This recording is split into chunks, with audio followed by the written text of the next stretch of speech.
What is the typical career route in PWPB? Is it similar to IBD in terms of timeframes and position titles? No. I would like to say a very firm no.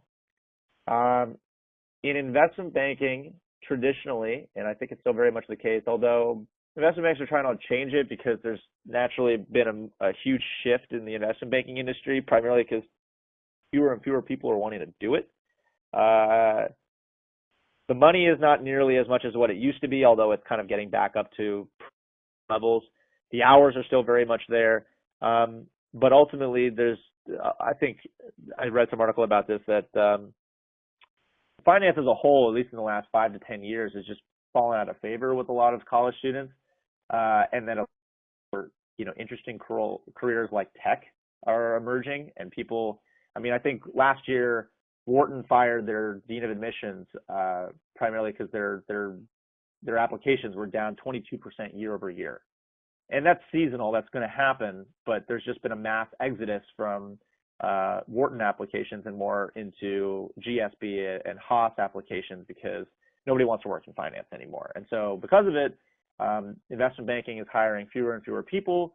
They're paying maybe a little bit less, or they're cutting their bonus numbers, and the workload is still very much there. However, some of these analysts to still come and almost stay instead of do their first year and then quickly start their pre-MBA buy-side interviewing to entice them to stay. A lot of firms have tried to, minimize the weekend work. I know almost every firm across the street is trying to, if you do not have a live deal that you're working on, you must go home from, 8 p.m. Friday until 8 p.m. Sunday or something like that. The fact of the matter is whether you're working on a deal or not, banks are going to work around that. They're going to figure out a way to still kind of work you. And, well, you're not technically on a deal, but you kind of are, and that just means that you're going to have a much more week versus spreading it out over the weekend. So I don't think that perk really helps out anybody. Not to mention that a lot of investment banks are trying to fast track you to the VP level, where your analyst role is they're almost enticing you when you start out as a first year analyst, that third year analyst and ultimately that full-time associate gig is very possible without you having to go to a pre-MBA buy-side shop like PE or hedge funds or VCs, or even go back to business school. They want you to stay at the firm. So a lot of firms are trying to get people to stay, but whether they're changing the process or not, it's still been pretty traditional in the sense that you do it 2 years in an investment banking. If you're good, they'll sometimes invite you on to be a third year analyst, which is ideally more of and you haven't been burnt out by that point, more or less an invitation for you to become a first right there. I have a friend of mine at Macquarie that he's now a second year associate, and he's just gone straight through primarily because they've enticed him to stay. He's also very good, but they've enticed him to stay. But generally in investment banks, it's 2 years as an analyst, sometimes 3, 2 years as an associate, sometimes 3, and then your matriculation from that point on is almost every 3 years. When you become a vice president, you got to be in a vice president role for basically 3 years. It'll vary a little bit. Your number is pretty universal. Once from a VP to a director, generally another 3 years. Once you transition though to VP to a director level, what is very interesting in my opinion that I think a lot of prospective investment banking employees don't understand or choose not to really recognize, at least up front, is that when you really matriculate through the investment banking process from going from a VP to a director and ultimately your transactional and your deal work as a banker, it increases over time, and you actually become much more of a relationship person.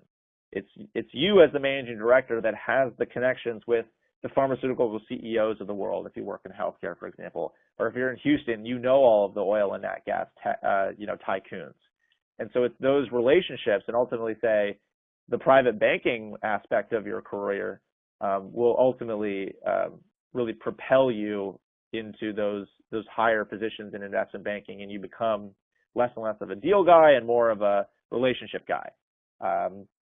But the investment bank for the most part is pretty structured and pretty tiered as far as the track and the timing that it takes to get from one place to another. Private banks or private wealth management firms are not like that. Some firms implement some kind of chairman's club or president's club. These are just little names I like to call people that have hit certain production numbers, and you have to be in that production criteria for a certain number of years in order for you to be eligible to move from, say, a director to a managing director or a VP to a director. They change every year, so it's almost like, like, oh, yeah, you got to do 1.8 million in production this year in order to be considered in the President's Club. Oh, well, next year it's going to be 2 million. You got to do 2.25.